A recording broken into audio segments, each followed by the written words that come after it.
Good afternoon, everyone. Welcome to our session today, Bias in Media Level 5. We've had four previous courses on this topic, and the issue of bias in the media has changed dramatically since we offered the very first one. I'm Randall Miller, a member of the Social Science Committee of HASP, and we're delighted to have you here, and I think we have maybe 40-some people that are joining us virtually as well. And we're pleased, as always, to have Dr. Lauren Hearit with us. She has changed department. She's now an assistant professor of management in the School of Business at Hope College. And Lauren got her PhD from Purdue University, and she teaches crisis communications. At least she did. She's probably changing that, the different things that she'll be teaching now. But she has taught strategic communication campaigns, research methods, and her area of focus for her dissertation was financial communication. So there's the business tie-in. So please welcome Dr. Lauren Hearit. Yeah, thanks so much. And I kind of snuck in that department change. So poor Randall was like, wait, what happened? I was like, yeah, I did that in June, my bad. So I'm super excited to be here. Like Randall said, this is the 5th time I've been here, which I'm like, I don't know why you keep inviting me back. I'm happy because there's a microphone. So, and you guys are way more fun than my students. So like, I'm just living my best life. So excited to be back. It was an interesting journey to kind of see what's new, what's changed, what's the same. So today, my thought was I'd share with you some new data that the Pew Research Center came out with over the last couple of years. This is a source I continue to go back to.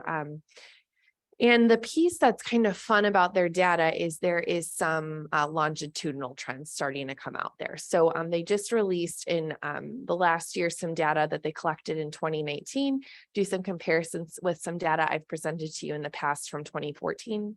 I also began thinking, okay, well, what's the solution? I can keep coming back and I can keep coming back and, you know, this is the change and this is how trust is eroding and no one likes their media anymore. I think that there is a very clear case for an investment in the local news media. And so I'll share some of the data coming out of there. One of the major universities to focus in on local news and how can journalists engage at a local level with people across political spectrums. There's an engaging news project out of UT Austin, and they have a great center there. So I'll share with you some of the work they've done, some of the recommendations they're calling for. And I've got some interesting takeaways. They're sort of my perspective, so you can push back on them and, you know, agree to disagree or what have you. If we have time, I always think it's relevant to talk through the different types of bias. And so if we've got time, I'm happy to do sort of like a high level recap. But I'll share with you what are my core takeaways, what do I continue to argue for? And then if we've got time, we'll talk through those different approaches to bias. All right, so some data updates from Pew. So Pew Research Center, who are they? What do they do? They're a nonpartisan think tank in DC that informs the public about issues, attitudes, and trends shaping the world. And their main goal is to conduct public opinion polling, demographic research, content analysis, and other data-driven social science research, and they take no policy position. So this is, I think, a core marker when I look at their funding model, who's funding them, what are they advocating for. Their goal is to present issues, attitudes, trends, what's going on in the world, and they're not arguing in any way, shape, or form for a policy change or policy initiatives. They're merely trying to keep a pulse on what's happening. Its mission is to generate a foundation of facts that enriches the public dialogue and supports sound decision-making. They are a nonprofit, nonpartisan, and non-advocacy group. They say that they value independence, objectivity, accuracy, rigor, humility, transparency, and innovation. So again, this is a research source that I've gone to for over a decade now and continue to find quite trustworthy. It's primarily funded by the Pew Charitable Trusts, which is a public charity dedicated to improving policy, informing the public, and invigorating civic life. So from what I can tell, the charitable trusts are much more engaged at a policy level, but this is meant to be a separate, nonpartisan, non-policy focused group doing research. All right, so this came in early January of 2020. from some work they did, and they found that Democrats express more trust of most news sources that they were asked about, and Republicans express more distrust. So if you remember back to the 2014 data, this trend was beginning to emerge. They found that in 2019, as they conducted this study between October 29th and November 11th, this divide just continued even to grow even greater. So if you see here, and I can share with you in a minute the sources they used, you see here are 30 sources. Democrats in this kind of maroon color are trusting more than distrusting about 22 sources. Conversely, Republicans, when you look at that maroon color, that's 2, 4, 6, 7. Okay, so it's a much smaller number of these 30 news sources. When you look at the gold, the distrust more than trust, you can see that, again, Democrats have a much smaller percentage here than Republicans do. And then in terms of equally trust and distrust, you got an additional 3. So I think that's a pretty stark difference there. And it's something that's continued to become more entrenched over the last 5 to 6 years. Core takeaways from this project, and then I'll share with you guys some more of these charts. More Democrats and Democratic-leaning independents trust than distrust most of the 30 outlets in the study, but the reverse is true among Republican and GOP leaners. So here are just a couple of the outlets, but they surveyed over 30 outlets. So sources like ABC News, BBC, NPR, PBS, Politico, USA Today, Washington Post, but also sources like Breitbart, HuffPost, perhaps more of these leaning in BuzzFeed's in there, Business Insider. Oops, I didn't mean to do that. That's fancy. I won't hit that button again. Okay, so while Democrats' trust in many of these outlets has remained stable or actually increased since 2014, Republicans have become more alienated from some of them, widening an already substantial partisan gap. This is something that I'm like, red flags going off. This is hugely problematic. For Republicans, they increased in distrust for 14 of the 20 news sources listed in 2014 versus 2019. They have particularly notable increases in distrust of CNN, the New York Times, and the Washington Post. For Democrats, there's far less change between 2014 and 2019, except they distrust at an increased level the Sean Hannity Show and Breitbart. Ultimately, what does this point out? Republicans have a much more compact media ecosystem. They rely to a large degree on a small number of outlets and view many established brands as not trustworthy. Okay, so when I think about like in a classroom, when I'm talking with my students, Gen Zers are already, the research shows they're already deeply distrustful of the news media. They're sort of overwhelmed and paralyzed by all the places that they can go. And on top of that, 10 years ago, I could pull a study from the Wall Street Journal, the New York Times, and wouldn't really think twice about it. Okay. Now I'm thinking, oh, I got to think about, do I have just as many articles from the New York Times on my syllabus as I have from the Wall Street Journal, right? So even though a source like the New York Times has for decades been considered a really excellent, high quality investigative reporting source, the reputation, the perception of them as left leaning is continuing to increase in our current media ecosystem. So here, this breaks down a couple of those core findings. This was the order. Okay, so of note, order of outlets doesn't necessarily indicate statistically significant differences, but you can see this is the Republicans placing trust in one source, Fox News, far more than any other. So this is the percent who trust each source for political and election news, okay? So in terms of Democrats or leaning Democrats, CNN, 67% more trust than distrust CNN. Conversely, for Republicans, doesn't even show up on their top 5. Okay. And if you look here, these 5 sources, CNN, NBC, ABC, CBS, and PBS, they all hold around 60-ish%. Some are a little higher. You've got one kind of underneath it. But for Republicans, look at this. Fox News, 65% trust more than distrust. But then you have a huge jump down to 33% for ABC, CBS, Hannity on the radio specifically, and then NBC News are all at 33 and 30%. Okay. So again, a compacting ecosystem, and you've got one source that's, pretty solid when you look at that 67% compared to 65% looks about equitable, but then you have this huge drop off the side of a cliff in terms of the next source that they trust at a high level. They rely, if you're a Republican or Republican leaning, you're relying on Fox News far more for political news. So if you look, this is the percent who got political and election news from each source in the past week, and this is the top 5 that are shown. So for Democrats or leaning Democrats, they're going to CNN, NBC, ABC, CBS, and MSNBC. And you've got a fair drop, 53% down to 33%. You got like a 20-point drop there. Here, Republicans are leaning Republican. 60% went to Fox News in the last week, and then it drops by a 30-point drop to ABC, NBC, CBS, and then CNN. Okay, so again, further evidence of a drastically compressing media ecosystem if you're identifying as conservative or lean conservative. Ideology is adding another layer to this.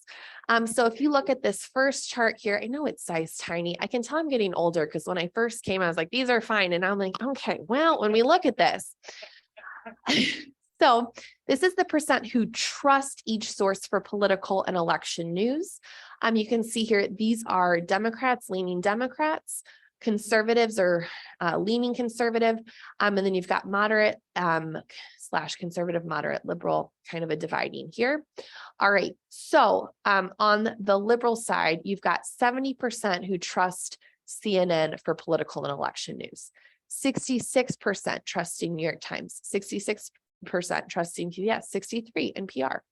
Versus on the Republican leaning Republican side, Fox News, 75% of conservatives trust it, 43% for Hannity, 38% for Limbaugh, 24% ABC, 23% CBS. Okay.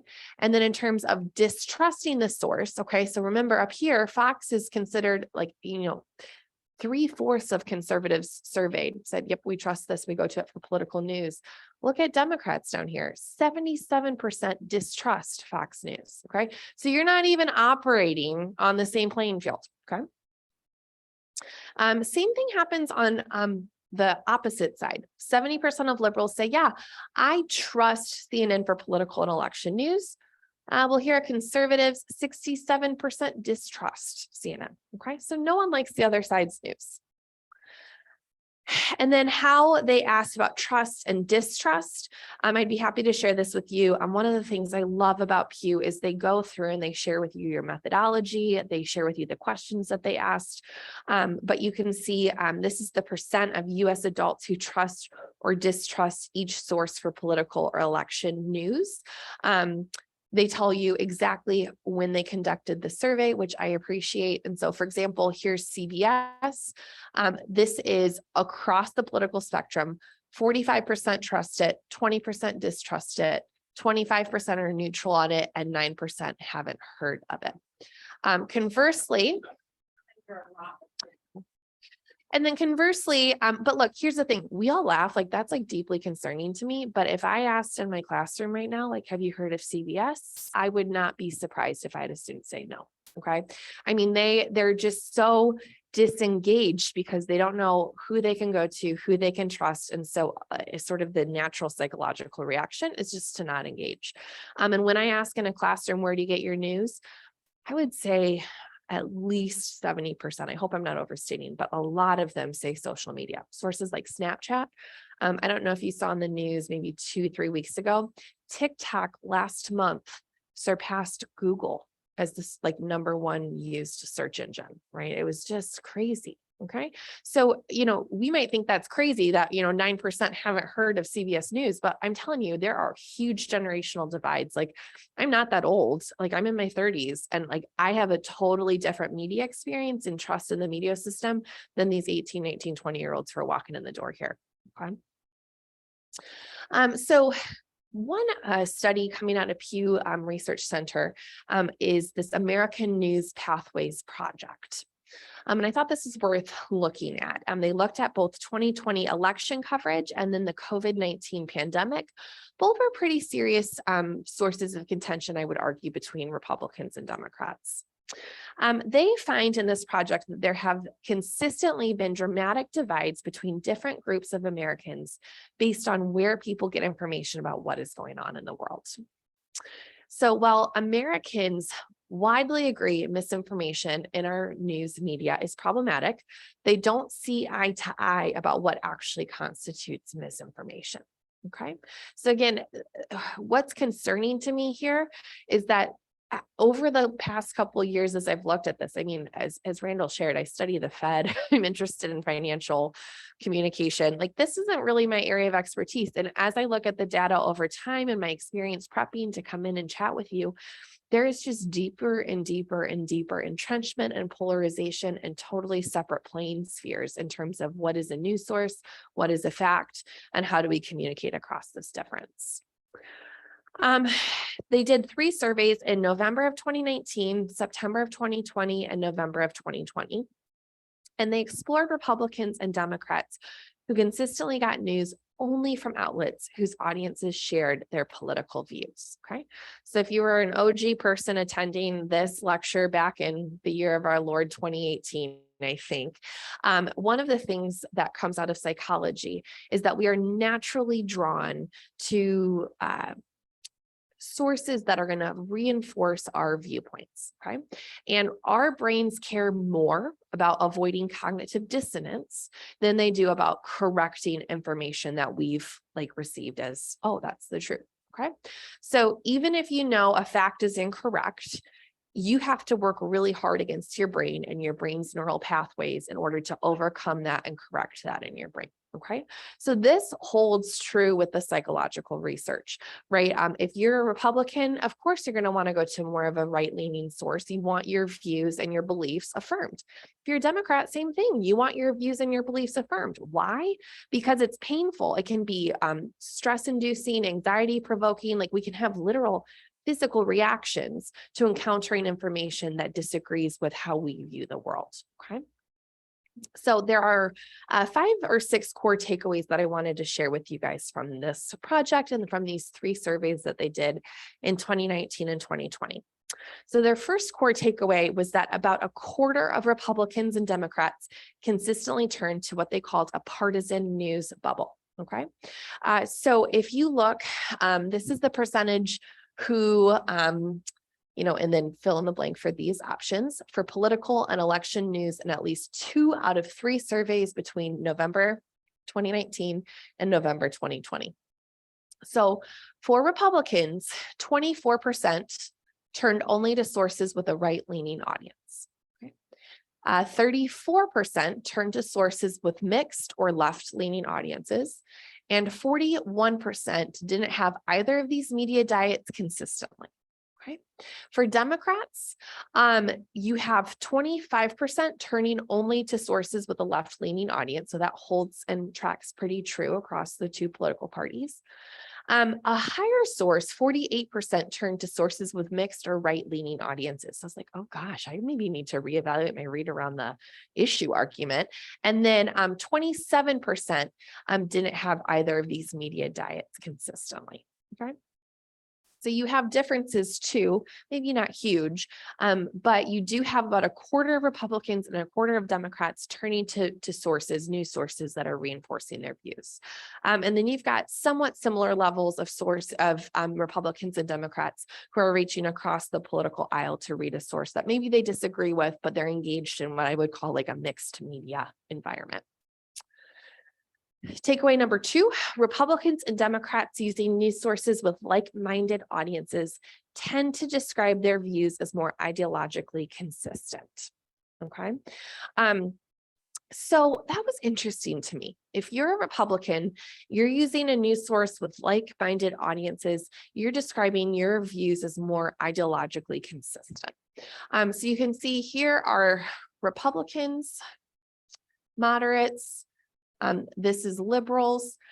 This is the percent who describe their political views as only sources with right-leaning audiences, 32% would describe their political views as very conservative.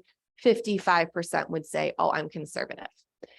If they are sort of a mixed or left-leaning audiences as well, 10% would describe their political viewpoints as very conservative, whereas 39% would say, oh, I'm conservative, and 43% would say, oh, I'm more moderate, okay? Among Democrats, a similar trend here. So this is the percent who describe their views as very liberal. 27% would say that if they are only consuming left-leaning sources, and 42% would call themselves liberal. Again, a huge jump in the number of who would identify as moderate. 49% of Democrats would describe their viewpoints as moderate if they're engaging in sources with mixed or right-leaning audiences. Okay, Lauren, yes. do we have you seen data that is a little more current? I mean, this goes through the fall of 20, and I realize that it's always difficult to get current or accurate data. Yeah. But perhaps when you get that, you can share it with me, and then I can send it out to the attendees. Absolutely. One thing I would say is a lot of the latest data is clustered around 2016 and 2020 in terms of the presidential election. The midterms are unfolding. And so because of that, I would say it's probably going to be another year to 18 months before the data is fully collected, analyzed, and made sense of. So, I mean, this is like the core critique of academics, right? Like we're collecting data and we're 2 to 3 years behind what's happened, right? I would say that this, just in terms of anecdotally, I would say holds up with what I see and experience with my students and with my peer group. So from that, I don't know if much has changed in 2 years, but I do think it's worth noting that if you're engaging in multiple news sources, you're more likely to identify yourself as more independent or moderate. And I don't think that's changed, but we'll see. Takeaway 3, just under half of Republicans who turned only to outlets with like-minded audiences are 65 or older, okay? So there are some age differences here too. I was like, oh, you guys might get mad at me. Okay. So this is sources with right-leaning audiences here, and then sources with left-leaning audiences here. This is the percent of each group who are, this is 18 to 29, 30 to 49, 50 to 64, and then this dark maroon is 65 plus, okay? So when you look at this, you can kind of see some interesting age breakdowns, okay? So it's 18 to 24, I was kind of interested in because these are my students, right? I'm in this sort of light yellowy, and then my parents are in this, although Ben, don't let on that you knew that number, okay, when you talk to my mom next. So the percent of each group who are 50 to 64, 35% are engaging with sources that are right-leaning, 30% with mixed, 24% all other. Conversely, 44% at 65 plus are engaging with right-leaning sources, 24% mixed, 15% all other. And those numbers differ also between Republicans up here and Democrats down here. So if you look, the 65 plus, 44% are only engaging with right-leaning, only 20% are engaging only with left-leaning. The percentage here, 25% and 24%, looks pretty consistent with that mixed. All right, another crazy chart here. Among Democrats, race, ethnicity, and education vary across media outlets. So Democrats who consistently turned to news outlets with left-leaning audiences are much more highly educated. And then among Democrats, those who consistently turn only to news outlets with like-minded audiences are more likely to be white. Okay, so I thought those were two really interesting findings.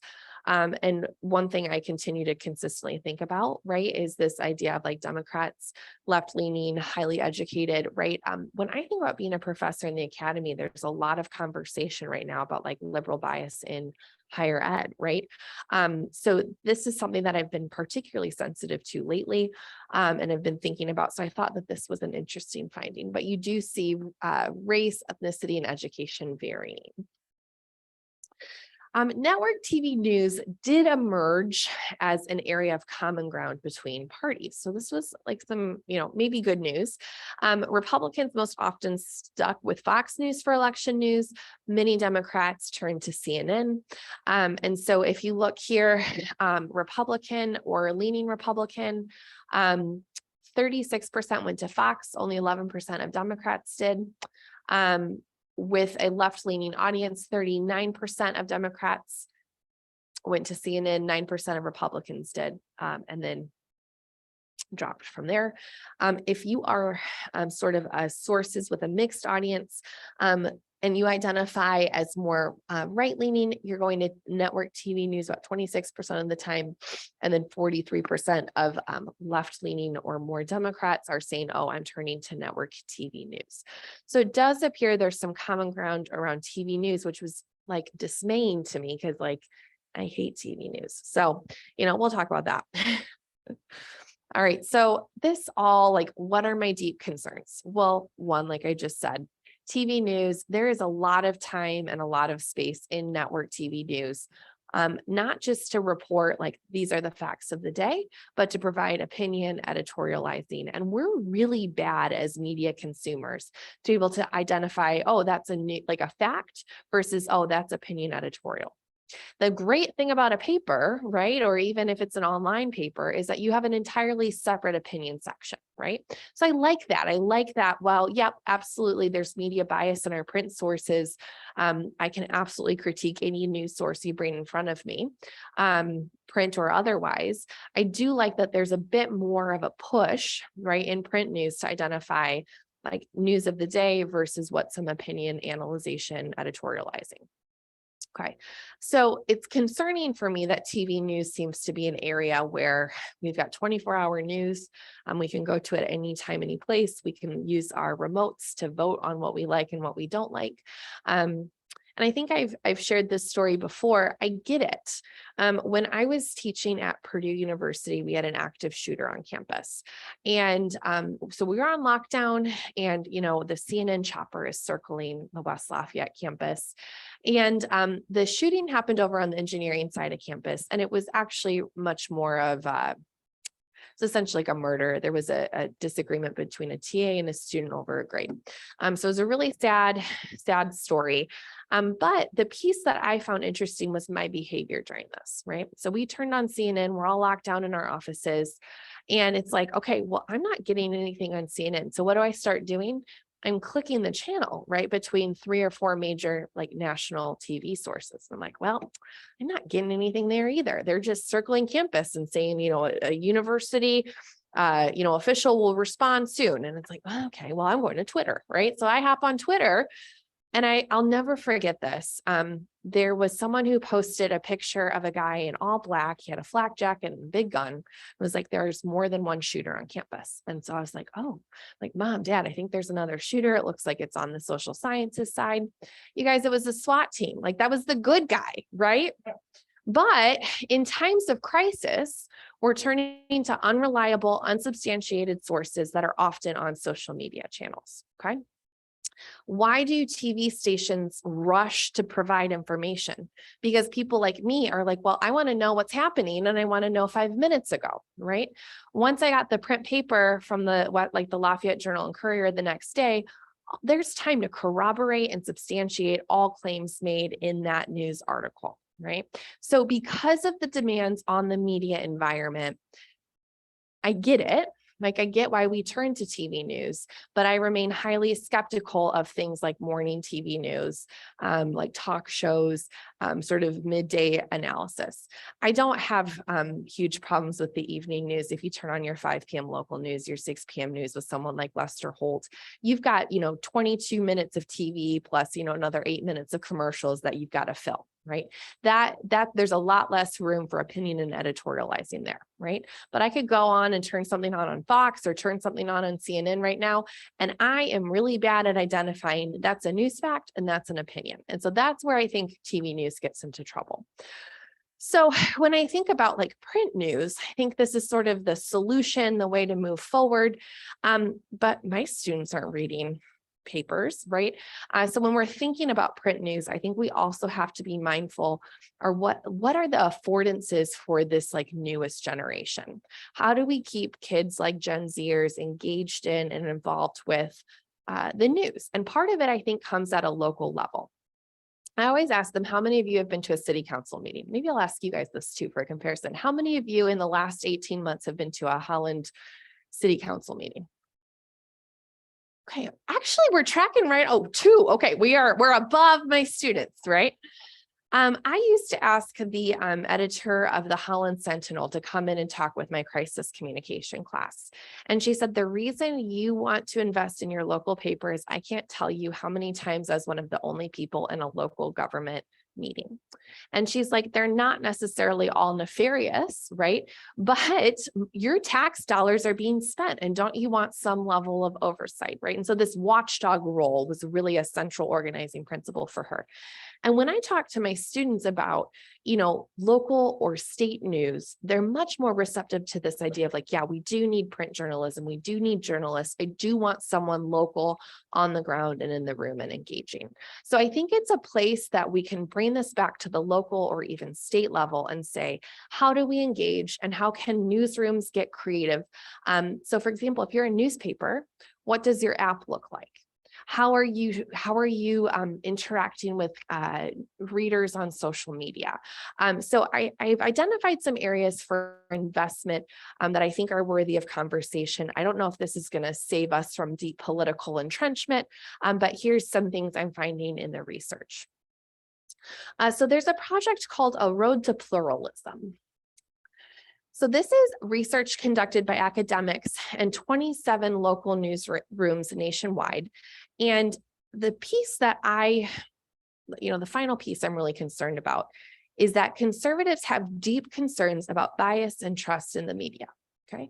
And the more I look into it, the more I'm like, yeah, I think this is a fair concern that they hold, right? When you look at that collapsing media ecosystem, if you're conservative or lean conservative, right, you're not trusting nearly as many sources. If you're a Democrat and you're like, I don't really like what I read in the Washington Post this morning, you might feel like you've got 4, 5, 6, 7, 10 other sources you can go to.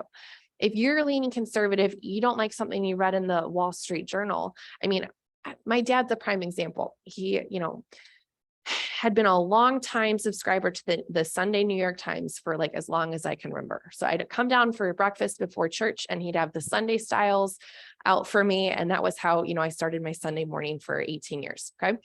And probably about 2 years ago, he's like, I'm really sick of liberal bias in the New York Times. And I was like, oh, okay. Tell me more. We had a great conversation. And he's like, I'm also going to buy the Wall Street Journal. And I was like, great. Well, then he was all mad at the Wall Street Journal. And he's like, well, I don't like the conservative. And I'm like, oh my God, you can't win. Right. So I would say for someone who would identify as like a traditional Reagan Republican, doesn't feel like he has many places he can go. Right. And so that's just one anecdote, but I think that these concerns and what we're seeing with this compressing media ecosystem are very fair. While some dismiss conservatives' claims of bias in the newsroom, I think these are legitimate concerns. So this comes from the Seattle Times. Any group that sees itself marginalized and stereotyped in news coverage needs to be heard. And so they built this project off of the Center for Media Engagement at UT Austin. And they surveyed 3,467 Americans who consider themselves conservative or right-leaning. And then local newsrooms then interviewed 91 of them in depth. Asked which national news outlets they trusted the most, 28.7% mentioned Fox News. Again, that holds pretty true with what we just looked at from Pew. And then asked which national news outlets they distrusted the most, 43% mentioned CNN. So again, holds pretty true with what we're finding from from Pew. When asked about local news outlets, 41.4% trusted a local TV station the most, and 24.9% trusted a local paper. 36.6% most distrusted a local paper, so there's some stuff to dig into there, and 27.7% most distrusted a local station. I have a friend, though, just to add some more nuance and color and context to this, who studies disaster rhetoric. Okay, so like when a hurricane's coming, what convinces people to evacuate? And do you want to know who they most trust more than anyone in the entire media ecosystem? It's their local meteorologist. And I immediately thought, oh yeah, Keith Thompson, he's a good guy, right? Like I grew up in Portage. I knew exactly who that like media person, that weatherman was. And I was like, oh, I could see that. But study after study shows that local weatherman is who you most trust and is most persuasive in getting you to make a behavioral change or action, which I thought was very interesting. And part of it is like, these are local people that you maybe will run into at a restaurant or a bar or at church, right? But they're also on a TV screen. So they're also in your home. Overall, the subjects in this study found local mainstream journalism more believable than national mainstream journalism. And again, I would say that I see that echoed with my students at a small sort of anecdotal level. Gallup has done studies for decades. And this also mirrors what Gallup has found, where overall trust in mass media has fallen from around 70% in the 1970s to 40% in 2021. So a little bit more of a recent number for you there. I mean, that's a really big drop. So what recommendations from this study, are being made for journalists? So this study is arguing journalists have to build relationships with people who have conservative and right-leaning viewpoints in the community, and you have to listen to them. You also have to include a variety of voices from people with conservative and right-leaning views and stories. Journalists should be very cautious of using conservative or other catch-all labels for people who may have very different beliefs. I read some really great pulled quotes from this report in prepping for this, where they say, sure, I might be pro-choice, but I might be, concerned about my Second Amendment rights. Like I am more nuanced and complex than you think I am. And I think that's true for Democrats too. I would say, I think the media needs to be very careful about sort of like these catch-all terms of conservative and liberal. They also recommend to consider the diversity of political beliefs and backgrounds for when hiring for the newsroom. And this should be something to think about outside of just age, gender, race, economic status. You also need to build a politically diverse newsroom as well. They encourage journalists to focus on story facts, not interpretation. Correcting mistakes quickly actually is going to increase your perceived trustworthiness. And you have to be careful not to criticize only one side of an issue. So I thought these were really great recommendations. One other piece that I think is worth noting is that social media has added a whole nother layer to this. One of the things that this UT Austin conglomeration of academics has done has, for example, looked at how journalists can interact on social media. And it adds a big layer to your job, right? If you go out and you report a story, you post it on Facebook, and then you get 200 comments on it.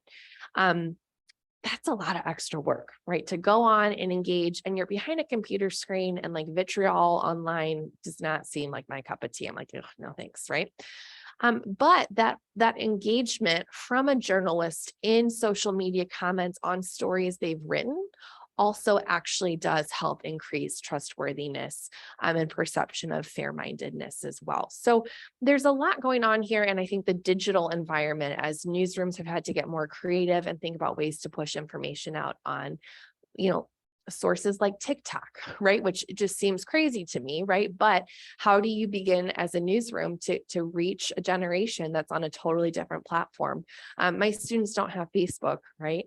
I have Facebook, my parents have Facebook, my grandparents have Facebook, right? But I don't know anyone under the age of 25 who'd be caught dead with a Facebook. I have to make an argument in my PR classes that for networking purposes, maybe you should think about this. And for local community events and organizing, a lot of that happens on Facebook, right? But you also have to think about how can we adapt this news and get it in front of sources who need to see it. So one caveat here. Multiple participants raised concerns that local news seemed overly reliant on national news, which I was like, yeah, no duh. We've like de-invested in the whole system for like decades, right? So one quote from the research here found participants on average had low ratings for the believability of mainstream journalism, although they were significantly more likely to believe local mainstream journalism than national mainstream journalism.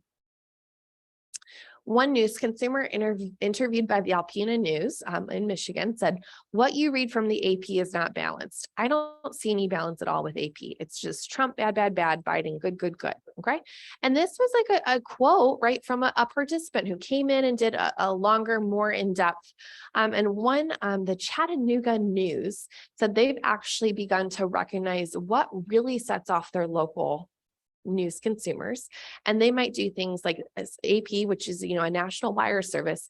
They might go through and edit and try and pull out certain language or words that they view as inflammatory or slanted to try and increase trust in this national news source, but also respond to critiques from their local consumers to say, hey, we're being responsive and considerate of your concerns. Some journalists were conducting these interviews were really surprised to hear the extent to which perceptions of their work were affected by perceptions of the national news that paper might carry. I'm kind of like, well, no, of course it does. You're guilty by association, so to speak.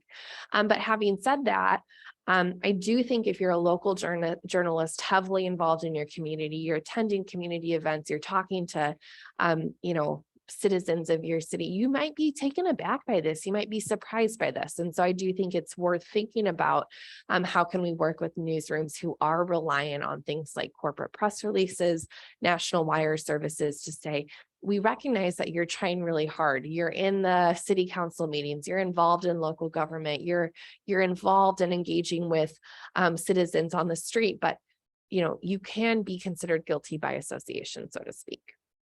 So in thinking through all of this, I thought I should go back and say, okay, what do newsrooms look like?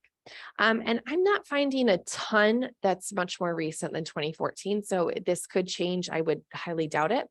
But newsrooms typically have far more liberals on staff than conservatives. So the Washington Post found in 2014, only 7% of news reporters were conservative. This is far less than even a decade ago.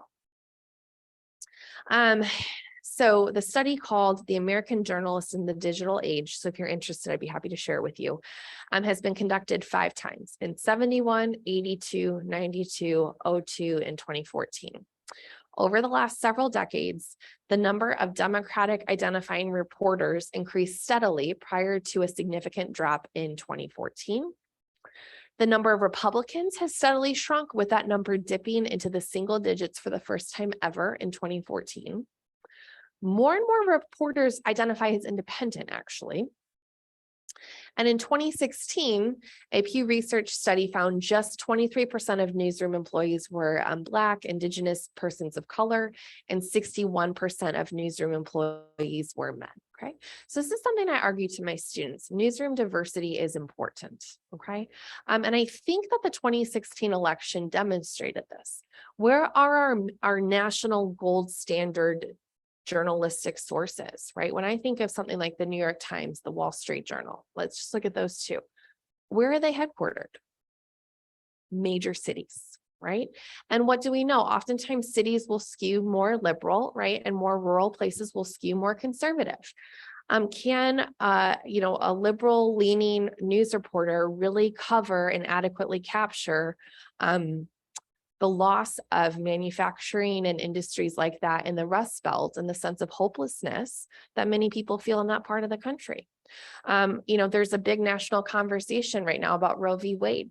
Regardless of how you feel about that, 61% of newsroom employees were men, right? Like I would like a woman's perspective on that sometimes, right?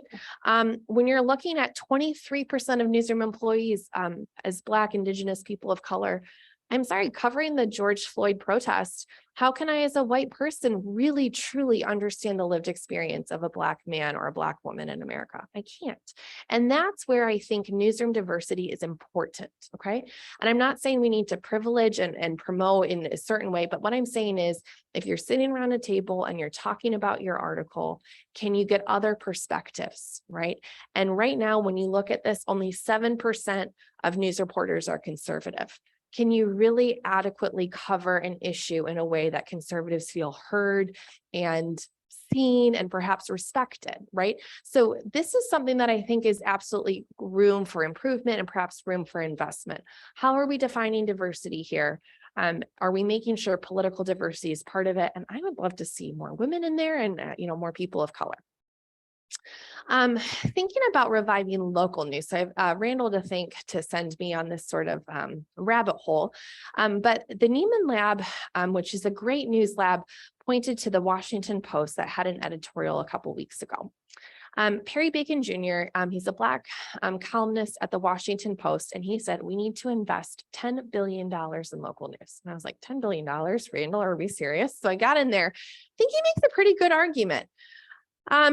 He says that in growing recognition that the collapse of local news and information in a crisis is undermining the United States politics and our communities, we need to invest in journalism.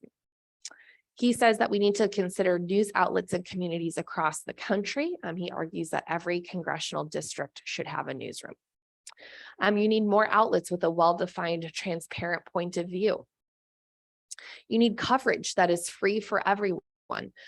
He made the argument, if he goes and visits a college campus, there is not a college student yet that he's met who's willing to pay to get behind a paywall.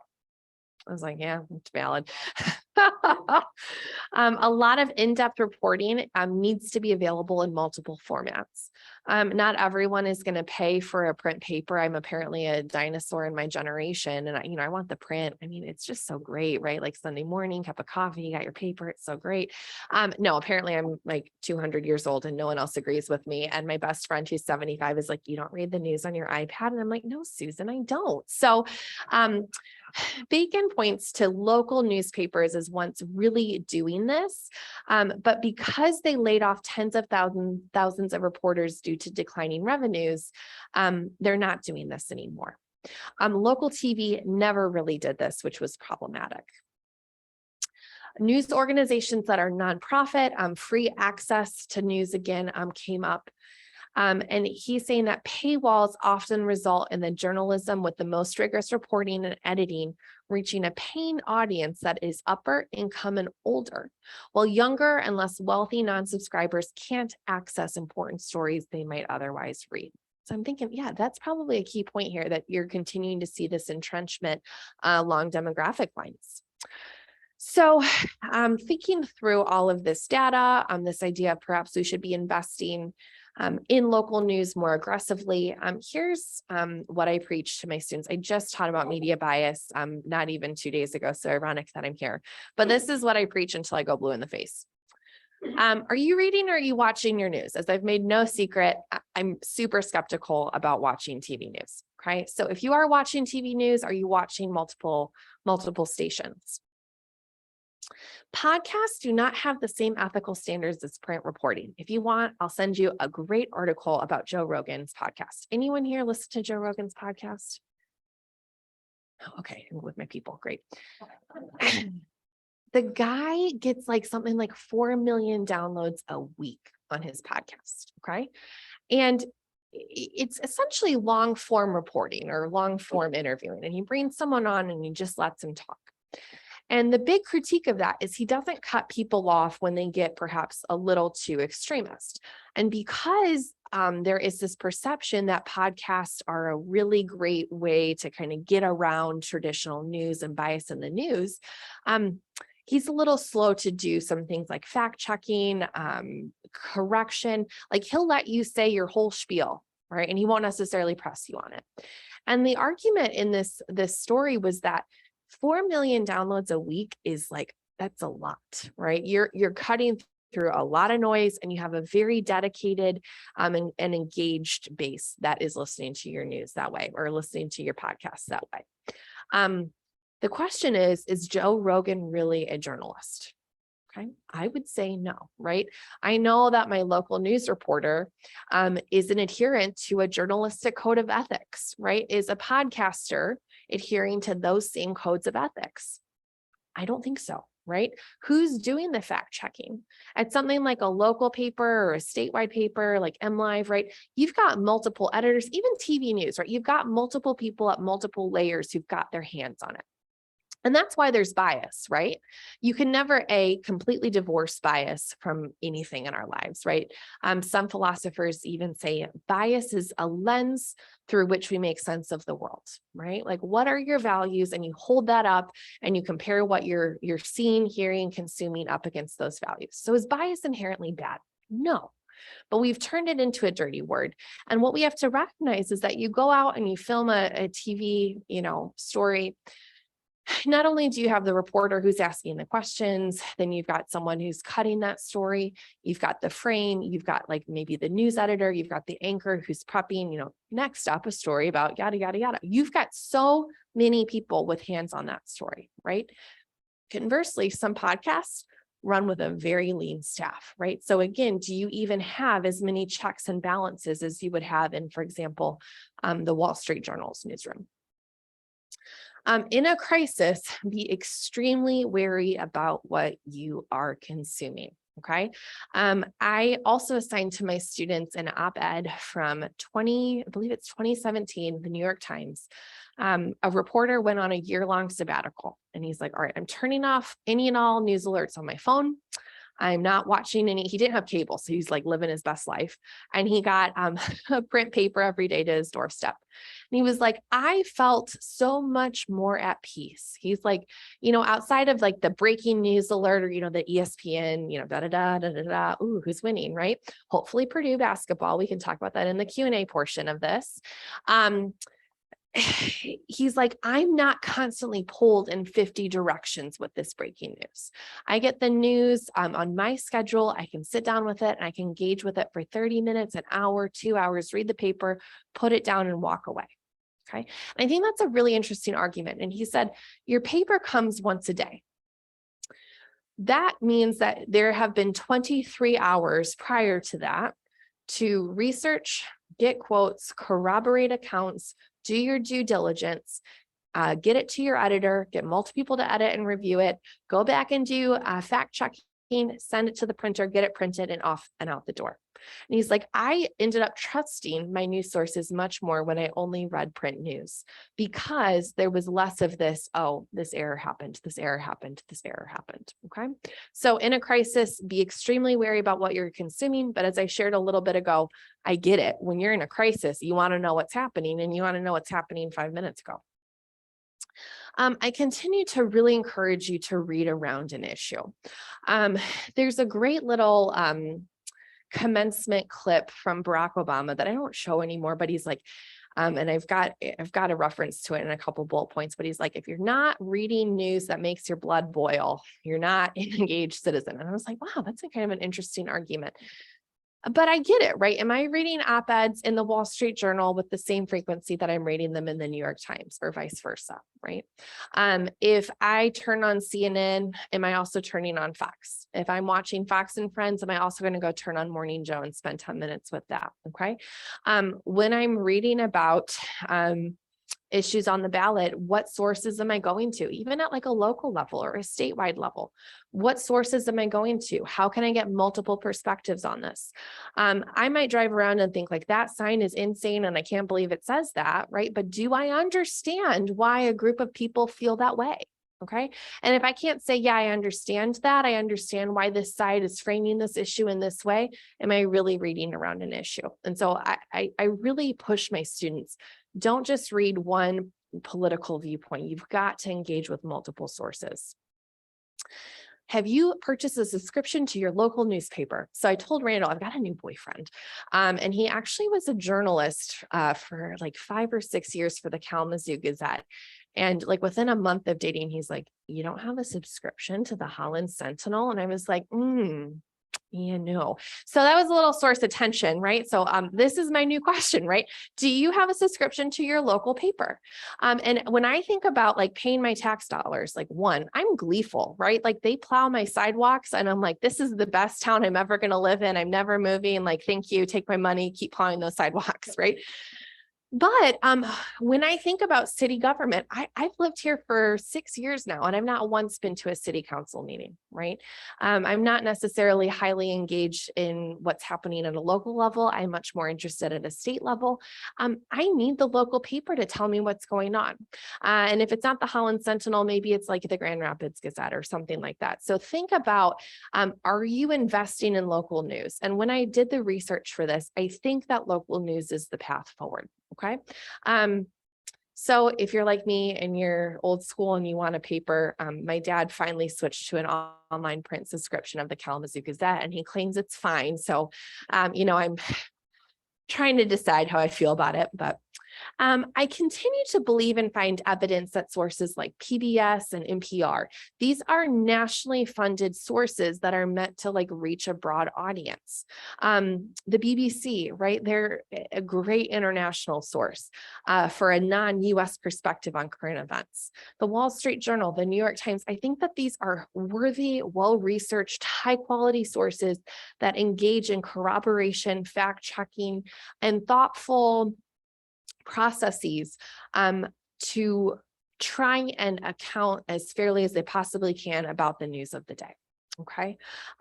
One thing that I think is of note is like, I think I've shared that the New York Times for years, I grew up with it at the, dining room table for breakfast on Sunday morning. Right. So when I went off to grad school, moved away from home, of course I bought the Sunday New York Times and read it. And, we used it a lot in our classrooms to teach. And we also pulled from the Wall Street Journal, but I never really thought twice about, the opinion pages in the New York Times and the slant. And I think in our current political environment, the New York Times has made some major missteps and mistakes. And I'd be happy to dig into those if you'd like. But one thing that they've done is they've also publicly examined what they've done and why they've done it. And they've published articles from, for example, their public editor. Readers perceive the New York Times as liberal. Why is this? What are we doing wrong? How can we do a better job? And so I think when I look at these sources, I think they're also engaging in self-reflection as well. Okay, so these are 5 sources that I continue to hold up for students and say, I think these are good sources. I think you can trust the reporting. And I also hit hard on the fact that opinion staff is separate from newsroom staff. Okay. Your opinion staff does not engage with, the investigative journalist, right, on the staff. These are totally separate. And I am shocked at the level of media literacy from my students that they don't understand that. So I would encourage you or implore you, talk to your children, talk to your grandchildren. Do they understand how these newsrooms are structured? I think that as we've seen sort of this defunding and lack of support for local and to an extent state level papers, if we begin to do this at a national level, where are we? So I think we should critique all news sources. They're all worthy of critique, but just, do your children and grandchildren understand some of these media literacy pieces? And like I said, are you consuming news that makes your blood boil? Do you understand why someone on the opposite side of the political aisle of you believes or thinks or feels the way that they feel? Something new that I don't want to address because I try my hardest to make this pretty apolitical and as neutral as possible. I view myself personally as I heard the term recently, a radical moderate. And I was like, I love that, right? Like my ballot makes no sense to anyone, right? But there was quite a bit of research that I came across that looked at the impact of Trump on our trust nationally in the media. So I've got a couple things I want to run through here. If you're interested, I'd be happy to share this with you, but not something I really particularly have any deep desire to dig in with you today. So studies are showing Trump did have some negative effects, which are lingering on national news media trust. Okay. Some of this is deserved and some of it concerns me.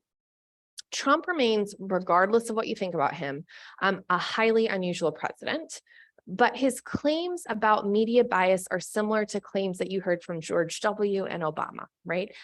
Both starting with George W. and from Obama as well, you heard claims that were upset about how their viewpoints, their policies, their positions were critiqued, coverage that they thought was unfair or minimized the work that they were doing. Okay. However, the research is showing the repeated claims around fake news and the media bias in coverage that's been critical of perhaps unconventional decisions or processes from Trump or his actions has tangibly eroded trust in our news ecosystem. So there's some interesting studies too, as Trump has been banned from Facebook and Twitter and has moved into some more right-wing, more fringe social media sources. How is that also impacting where people are willing to go for news as well? The study that most interested me found that if you followed Trump about the 2020 election or the COVID-19 pandemic, you were more distrustful of your news environment, okay? So my question is, that regardless of who I voted for, that concerns me. So something to think about. And then outside of that, heading into the 2020 midterms, I am deeply concerned if a candidate refuses to concede and doesn't believe in like our fair and democratic voting process.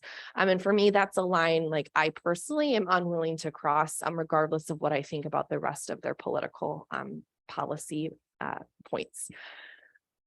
Along these lines, though, I actually want more people involved in local elections. It demonstrates in a tangible way how the democratic process works. Even those volunteering research is starting to show if you distrust the media process, you think the election was stolen from Trump in 2020, you think that there's a mass fraud in our voting system, go and volunteer at a local election. And when you walk out the door, even if you walk in from a place of distrust, you leave with more confidence in the voting process and the democratic process. In my book, that's a huge win. Okay. And I think it's an ongoing issue that regardless of where I fall, where you fall on the political spectrum, I think democracy is important. I think it's a beacon in the world, and I want to see it survive and thrive. And so part of that, I believe, is can we get more people who are perhaps skeptical engaging in a local election process? And then finally, we have to listen to conservatives who do not feel represented in the news. Conservatives who don't feel as if the current direction of the Republican Party represents their values. We are often much more nuanced as people than the media portrays us, okay? So my final thing that I kind of get on a soapbox and talk with my students about is you have to see the humanity in the person sitting next to you. And what is college and the life of the mind about? I think there is nothing cooler than going to a lecture and being like, I thought that was a really interesting point, but I really disagreed with that point, and being able to engage in robust conversation. Because what is truth and how do you find truth? If you go to the foundation of the communication discipline, going back to Socrates and Aristotle and Plato, Aristotle said, how do you find truth? It is through ethical debate with your brothers and sisters. Okay. And so are you engaging with conversation with people, multiple people who perhaps feel differently than you, who agree with you, who might feel slightly different than you, who might feel radically different than you? And are you engaged in a long-term relationship with that person? And over time, your viewpoints might not change and their viewpoints might not change. But I think that that commitment to seeing the humanity in someone who thinks differently than you and someone who votes differently than you in a pursuit of what is ultimate truth, I think is a noble and right goal. So that's sort of my little mini soapbox. I could talk about that for 20 minutes. But anyways, I would encourage all of us to say, what lectures are we going to? Who are we listening to? Who are we talking to about this? And are we engaging in conversation and kind and ethical debate across that? I think I'd like to pause there for Q&A time. We do have, if you want to grab a picture of this, these are 11 different types of bias that I've come in and talked with you guys about before that I find really helpful in critiquing any media source. So for example, spin, how is the story framed? Is it framed differently by one news source than another? Part of why I think you've got to read around an issue is this idea of bias by omission, right? If one news source is covering something that someone else isn't, what's happening there? Why is that happening? How is perhaps one group portraying something versus another? So I think these are 11 tangible ways that you can critique what you're reading and what you're viewing in the news. And we'll be happy to talk about those more, but just as a brief refresher, if you're interested, we've got those. So thank you so much. I'd love to go ahead, and you guys always have a ton of comments and questions. As a reminder, we do have quite a few people online, so we've got a microphone going around. If you would like source, attribution, anything like that, please feel free to shoot me an email. I am traveling tomorrow, so my email might not be great, but shoot me an email and I promise I'll get back to you in the next week. Yeah, please raise your hand and we'll get the microphone to you. Yeah, my concern is the internet Yeah. contains a lot of data that may or may not be accurate. Mhm. For example, one of the most prevalent or famous ones is QAnon. Mhm. And I guess my question to you is, because we live in a nation of free speech, how are we able, because whatever one believes regarding the election, the facts are what they are, but there are people that don't follow the facts, they follow their faith. And that's really very difficult to really really dialogue about. Yeah, I think it's a great point. I mean, when you think about January 6th, regardless of where you fall on the political spectrum, right? That is an unprecedented event.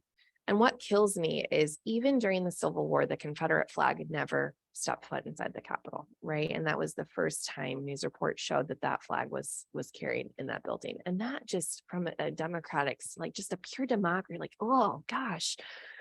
But what does the internet do? You know, you might think, oh, maybe I'm a little bit fringe compared to my friend group, right? Like you might have one person at church that you're like, I'm that person. I don't know about that, right? But what can the internet do? It can connect a bunch of people who maybe don't hold the same viewpoints as their friend group, their family, their community. And all of a sudden you can connect across very wide and diverse geographical spaces. This, I think, is a long and ongoing debate among policymakers, among academics. It's something that I don't think gets enough attention. And I think it's something that we all have to think about, like, what's the ethical line, right? If I'm a proponent of free speech, right? What does that mean when I encounter someone online who's like a Holocaust denier? And as a person of faith, I do think, you know, perhaps that provides me with a moral framework to say, well, I think this is unethical and wrong, and this is my line. But not everyone shares the same Christian faith that I do. And so I don't know the answer to that. I don't think anyone knows the answer to that. And my hope and prayer, honestly, is that we engage as a society more aggressively and intentionally about this, because I think it's a huge issue. So thank you. Here we go. Online news aggregators. Yeah, What are your 2 or 3 favorites? I don't like them. I get freaked out because here's the thing with so I started doing them. And so I would ask the Wall Street Journal and the New York Times to send me like their top news stories of the day. And my concern is that I'm not seeing where those stories are placed in the paper. And I'm not seeing necessarily like the major news stories of the day, right? Like, why are these being aggregated? Why are these being pulled? I personally don't use them, and I don't think I'd feel comfortable saying these are my favorite aggregators. So, I mean, if others have comments on that, but I personally have not really interacted. My first experience was when I first started grad school. was 2013, and there was, and I think it was very much like advertised towards young women my age, and it was called The Skim.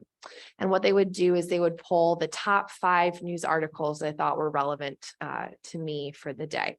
And so every morning I'd wake up and it was kind of frothy, a little gossipy. It was fun. It was cute. It was super well branded, blush pink, like millennial pink or whatever they call it. Like, I mean, I was like a prime demographic for this aggregator.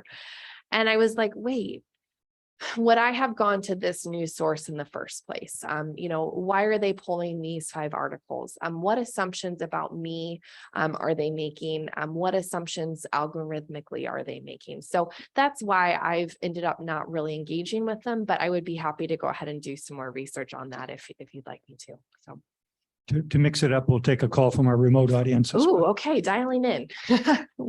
We just have one comment in the chat. It's not even a question. It says, it is interesting that the media sources shown here are all TV rather than printed media, like the Grand Rapids Press and the Wall Street Journal. So in your earlier part of your presentation was when this comment came in. Oh, So yeah. he was Yeah. also Mhm. distinguishing between the TV and the print sources. Yeah, and I think that as you dig into that data and look at on some of that with Pew, the trust, like, so for example, the Wall Street Journal remains a source that regardless of where you're at on the political spectrum, you find that more trustworthy than distrustworthy, right? Do we have a TV source that we all can lump around? No, not even PBS. And so I do think that delineation is important.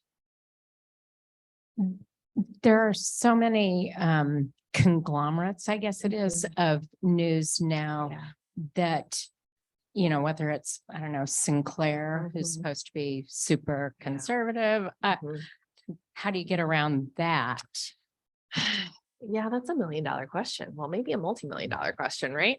I don't know that either. And part of it is, how do we begin to push back against this in an environment in which we have, de-invested and disengaged with local news? And we've allowed for companies to purchase 7, 8, 10, 20, like when you think of like MLive, for example, right? They've been able, like, we spend our summers up in the Petoskey area, and there is not a local reporter now in Petoskey. Right. And I mean, that just like breaks my heart. And so I wonder if in some ways it's got to come policy wise. I would maybe commend to you the Washington Post editorial about investing 10 billion in local news. And what would it look like to have a news reporter or a newsroom in every congressional district? How would that change how we trust and engage with the news media? One thing we haven't even gotten into in these 5 times I've been here that I talk about with my students is, okay, you say you trust Fox and you say you trust ABC. Who owns those, right? Like, who's the parent company? And when you look at the media environment writ large, it is, again, a very small media ecosystem. So I don't know how you get around it. And I think the best thing I can say is continue to try and read as broadly as you can, which feels like a cop-out answer, but, and maybe, press your congressional reps to think about, investing, or even like, is this like an antitrust issue as well, that we've had such compression? Is it worth examining that? I don't know. You are the perfect person for me to ask this question. Oh, I should say that I feel very passionately about this subject Yeah. because in my generation, we really believed that you have to have a free and fair press to have a democracy at all. Yeah. And when I see what has happened, I think I agree with you. The path forward is local news. But here's the kicker, and this is why you're the perfect person to ask. How many of our up and coming college students have a goal of becoming a local reporter or journalist? Yeah. Because the newspapers, they can't afford to pay them fairly. So qualified people are choosing different career fields. Yeah. So how we go backwards to give journalists, Yeah. in particular newspaper writers, more dignity, a fair compensation. I hope the Washington Post was suggesting that the government help fund Yes, these things. he was, yeah, Like NPR and yeah, those things do. yeah, But, and I mean, your students, how many of your class mm, have their goal to be a Mhm. local newspaper reporter? That Yeah. it doesn't have the same dignity as it used to. mhm, no, it doesn't. And Yeah, they can't do the job without the right people there. I know. And I think in some ways, it is a dying field. I would say a shocking number of them are interested in That's journalism. great. I somehow got encouraged and talked into teaching media writing, which I was like, I am deeply unqualified for this class. So I rolled in and I was like, hi, I'm a trained Stratcom PR person and your normal journalism prof is on sabbatical. So here's how we're going to move forward. And one thing I was shocked by was the class of 20 and 17 of them were interested in going into local news. Wonderful. And Yeah, get 'em. I know, but having said that, I think you raise a really important point about the dignity and the wages. As I shared, I've been dating a guy for about 7-8 months. He's just great. He was like a classics major in college. I'm like, are you like a unicorn? Like, that's crazy. Awesome. And worked for the Gazette for years and then eventually went up and worked for MLive in Lansing and left in part due to wages. And through him have met other people who work at the Detroit News, what's the other one? The Free Press.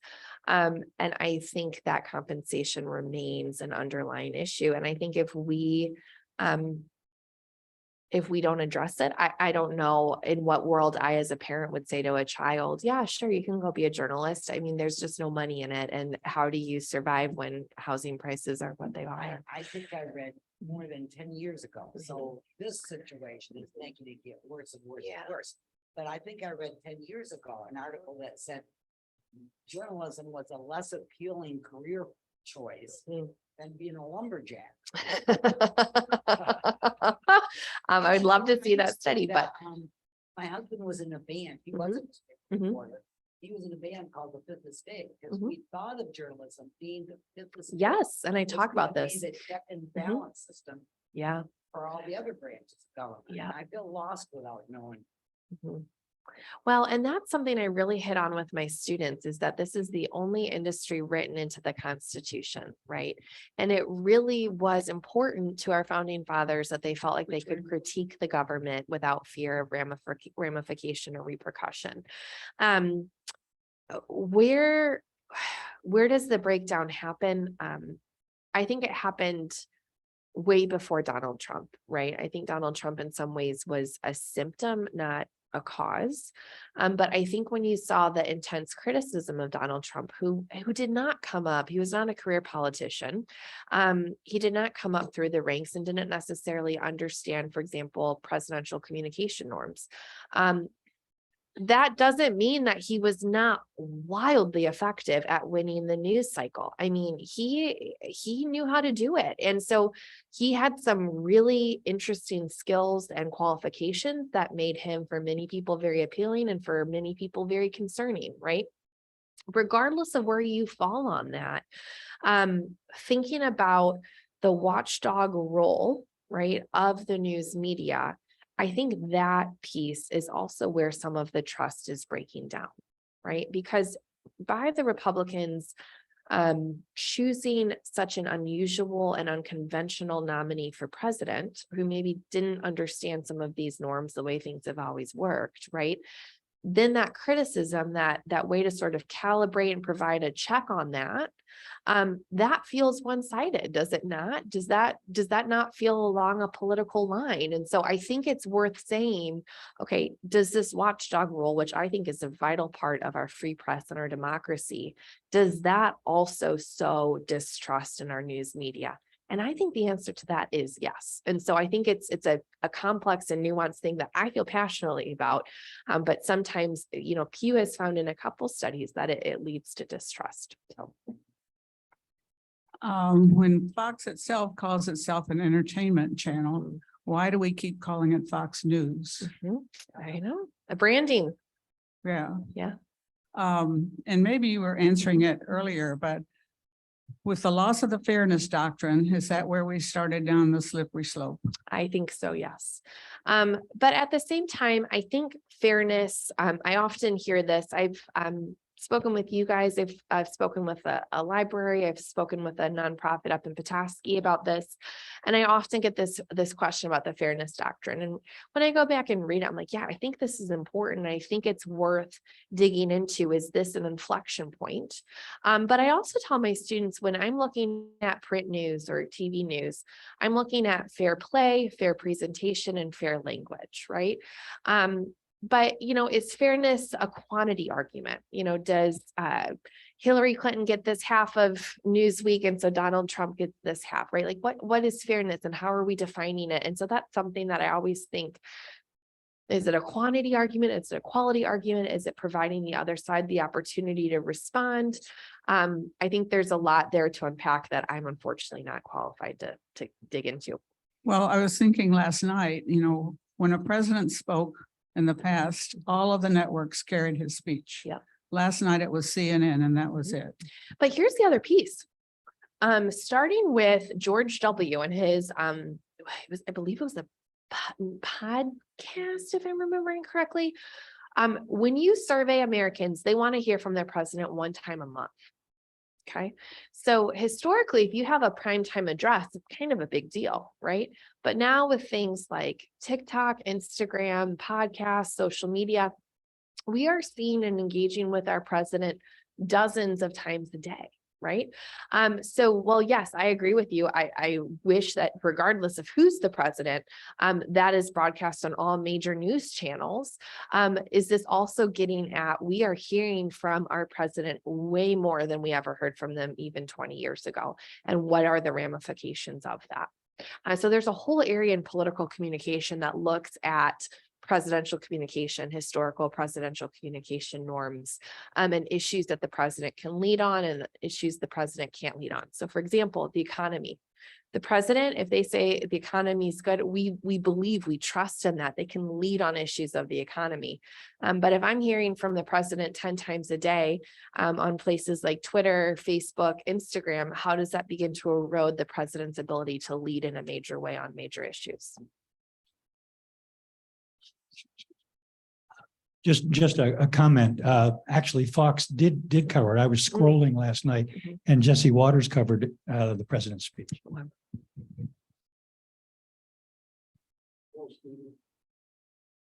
Globalization has taken over so much, Yeah. and it's taken away from us erudite professionals from both sides of a situation who used to talk things on the network. You don't have that anymore. You don't get a civilized conversation about what's going on with the United States as far as internationally or locally, because that isn't there anymore. And I think that the local newspaper is important because local news is important too. And as an aside on that, the what I can't think of the name of it, it's neighborhood or something, which is just people in the town talking about things going on. Doesn't we mention anything political in it because the bombs are being thrown. Yeah. And I mean, that screen, we know from interpersonal communication research changes that dynamic, right? And so how do you engage in a civilized way? And this is where I really tell my students, I think that you can offer a different model, right? How do we engage differently? How is that a different type of testimony? But yeah, I really feel the more I look into this, like I said, it was sort of serendipitous that Randall sent the op-ed when he did, because I'd been reading and I was like, I think local news might be the path forward. For a while, I thought, well, maybe you just have to go outside the US. Maybe you need to be looking at something like the BBC. You know, I remember in 2016, I was like, I felt like I couldn't find anything in any major paper about Clinton versus Trump and policy. And I was like, I would love to just look at policy. Like, can we have a substantive policy conversation? And so that's where I started trying to look outside and saying like, okay, can the BBC tell me more about what's going on? I think in some ways, maybe it's local news too. So yeah, I think it's a complex and nuanced thing. And how do we push back against these media conglomerates? And I don't know. I don't know. I'm trying not to be cynical and doom and gloom, but sometimes I get a little cynical and doom and gloom. So Okay, we have another question from our remote audience. This question is from Pat. Aren't a lot of local newspapers owned by large corporations such as Gannett? How mhm. does this affect their bias or lack of? Yeah. Yeah. So I have a friend in the Gannett system. Yeah, I would say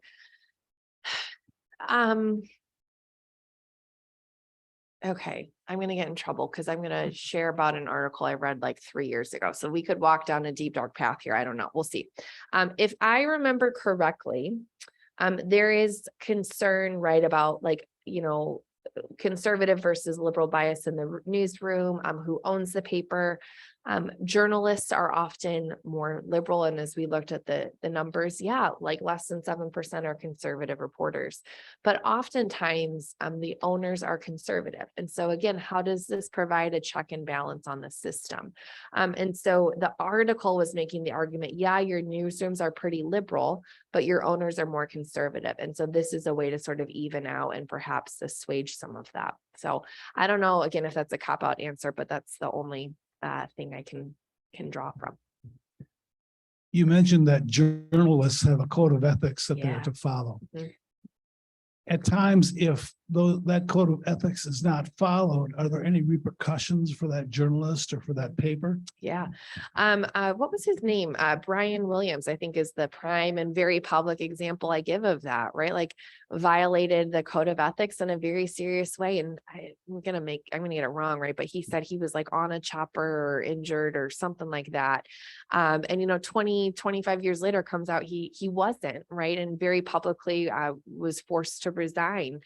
I think, who's the other one who I think of? He used to be on like 60 Minutes all the time. Dan Rather. Yeah. Right. Similarly, really, I don't remember the details, right? But it had to resign in a rather public way.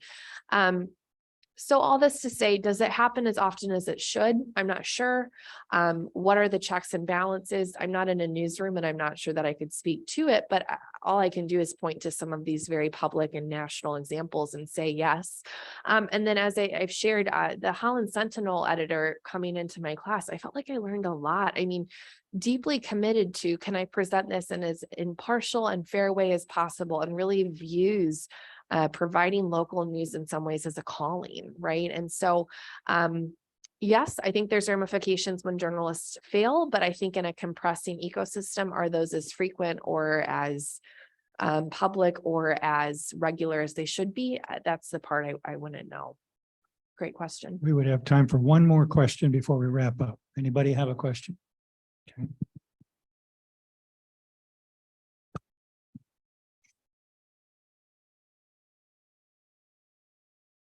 Warren, many of us grew up really following a news personality. Mhm. And whether it's Walter Cronkite, Yeah. more recently, Tom Brokaw, whatever, mostly network news, which is where we got a news then. Now we have news personalities, maybe entertainment personalities. But does there continue to be a role for people like that?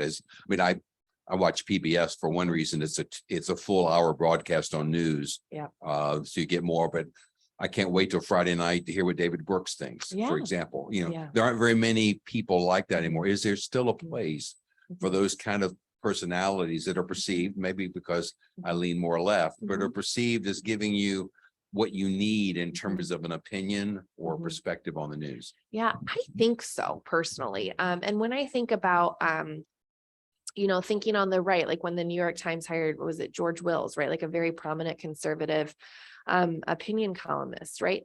I think that signals a couple of things, right? Like a commitment. But I also appreciate that I am highly specialized in like a very particular area that no one reads or really cares about related to the Fed, right? And so I have a couple people that I like to turn to after I've spent the week and say, okay, what do they think? Like, what's the conversation here? Is this someone over time who has earned my trust? And can I make sure I've got a couple of these on the right and a couple of these on the left? So yes, I do think there is still a place for these media personalities. What I say to my students is like, I'm like, when was the last time you turned on the 5 p.m. or the 6 p.m. news? Because I'll watch Lester Holt. I'd listen to Lester Holt read the phone book, right? Like, he's just so calming to me, right? Like, I just love it. And I'm like, I'm happy to turn on the news at 6 and watch Lester. They're not engaging in that same way and don't necessarily even know who Lester Holt is if they're not like around their parents, right? And watching the 6 p.m. news. So yes, whereas I think that part of our fracturing political environment is that we don't have Walter Cronkite providing a common set of the facts for the day anymore. How can we push back against that? I think it is still engaging with, for example, the 5 p.m. and the 6 p.m. news.